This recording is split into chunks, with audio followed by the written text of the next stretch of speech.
Good morning, Vande Matram. Welcome all of you. The topic we are going to discuss right now in on aim and object of yoga, part one. We'll discuss right now from Sri Aurobindo. So this is the topic of discussion: the aim and the object of yoga. Sri Aurobindo quotes: "The aim of our yoga is to open the consciousness to the divine." Very interesting. What is the aim?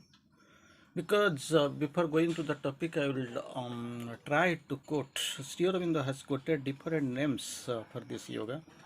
Our yoga, my yoga, this yoga, integral yoga, supramental yoga, yoga of transformation, yoga of surrender. So many ways it has been quoted by Sri Aurobindo in different formats, displaying the different objectives. So here Sri Aurobindo uses our yoga. The aim of our yoga is to open the consciousness to the divine.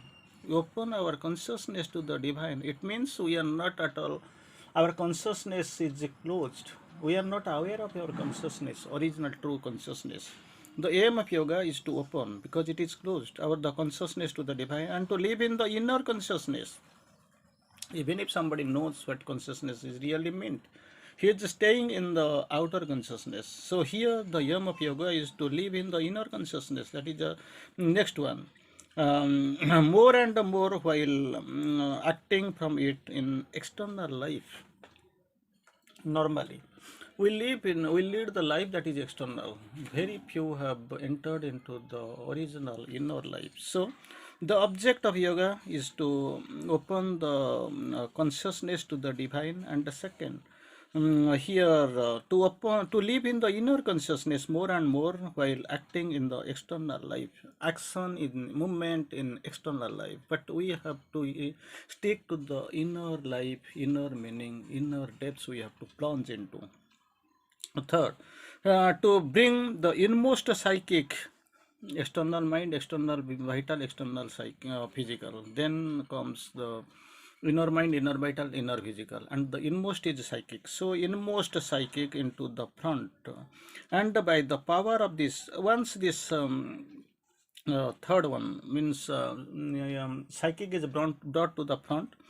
So what about to do? What about what exactly we have to do? By the power of the psychic to purify and change. This is the power. With the power of the psychic, these two things can be done. One, to purify and change the being so far it may become ready for a transformation. Because this being is not at all ready. Not for transformation. It is supposed to be ready, but it is not at all ready. So this readiness will come only with the psychic being coming out.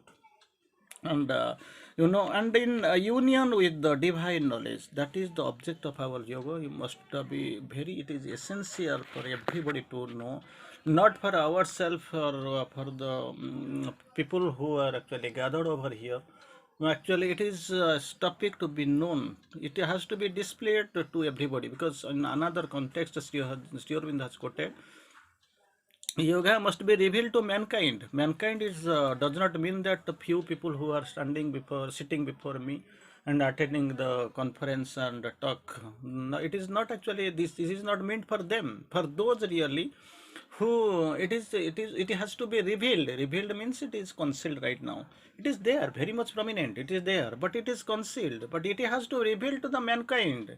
It is concealed, and we are not here to reveal it to a counted few, but to the humanity at large. So that without it, if we don't reveal the yoga, without it, this human mass will never progress in the path of human evolution. Never, no second step you can go.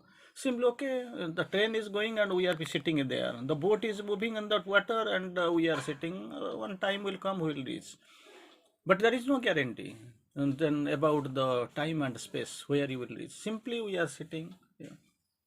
99% people maybe they don't know what is the percentage. They are unaware, they are ignorant, they are unconscious. Some people are sitting, okay, let it go, where will reach. But actually you have to be very vigilant, very conscious.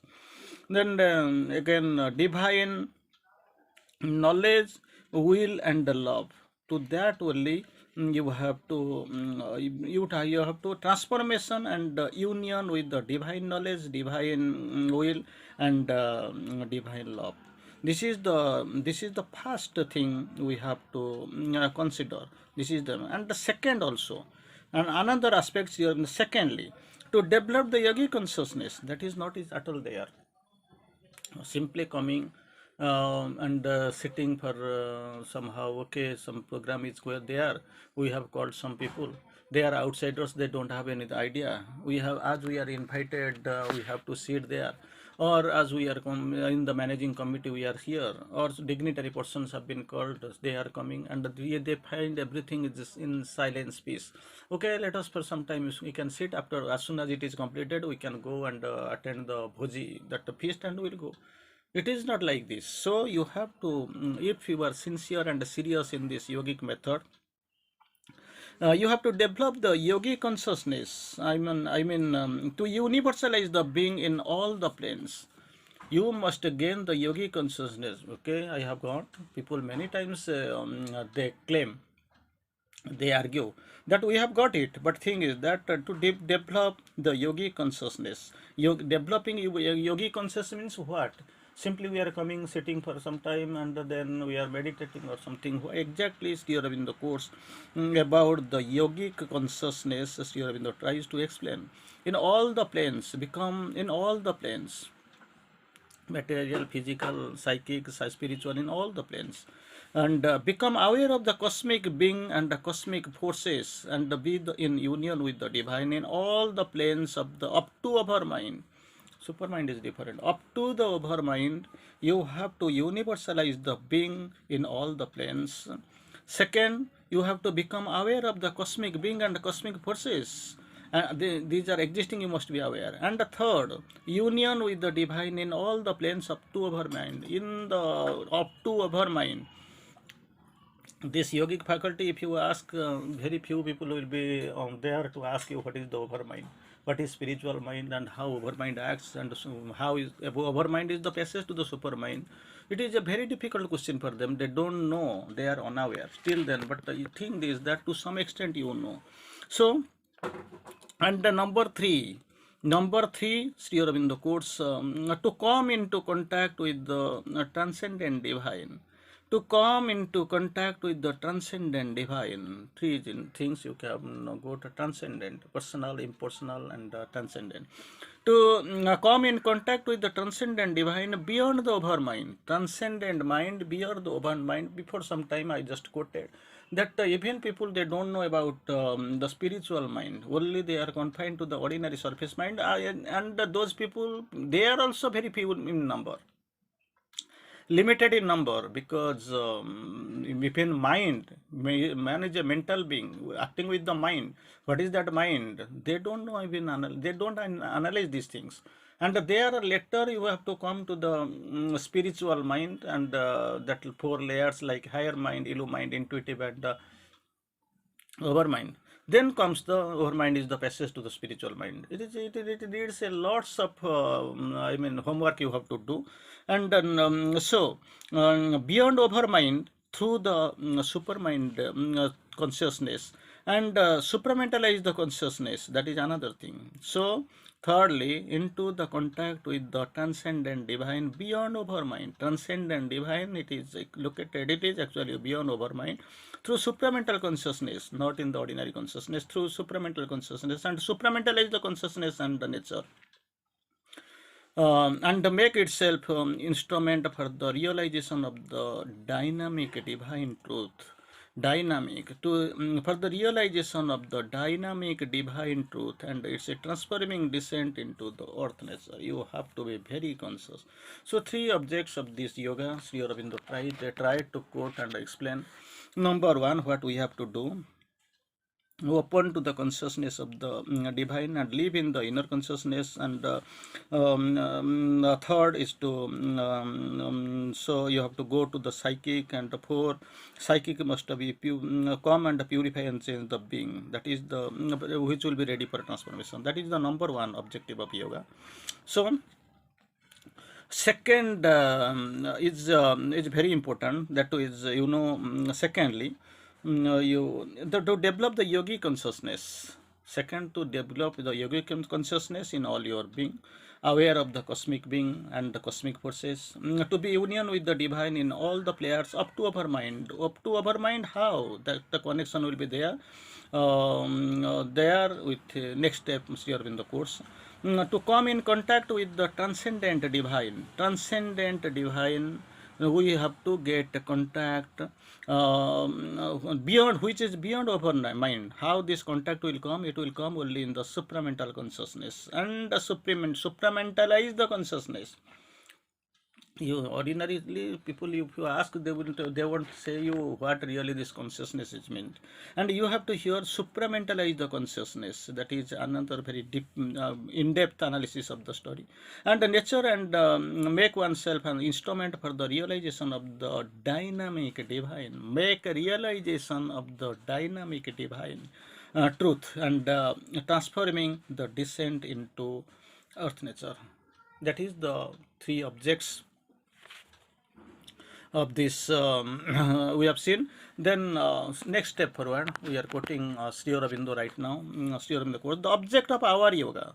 1 second, this same yoga was quoted, and here also the aim of our yoga is to bring down the supramental consciousness on earth. It is there. Initially, what people there thought, they thought of the ascent. About the descent, they did not have the idea. And wherever they have climbed up, they don't know. Where they are, they don't know. Simply, they moved away from the world, from life, and they ascended.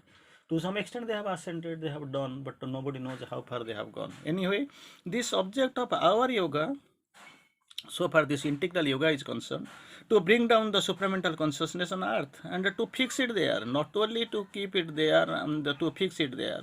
And the next, to create a new race with a principle of supramental consciousness governing the inner and outer individual and the collective life. So this is supramentalization. It is a must. Already we have discussed in many ways. This is supramentalization. What it exactly means, we have observed, we have discussed. The object of our yoga is to bring down the supramental consciousness on earth. It is barely it is necessary, because the layer of the inconscience is so thick you can't imagine. Even light up to force up to our mind, it can simply penetrate, but it can't change. For this penetration and entire absolute and entire change, this supramental light is inevitable. So this supramental consciousness must be brought down to earth, and second, to fix it there and to create a new race. That's what Mother's message you have heard. In many occasions you have seen that Sri Aurobindo, the emanation of the Supreme, came down upon the earth to announce a new earth and a new race, that is supramental.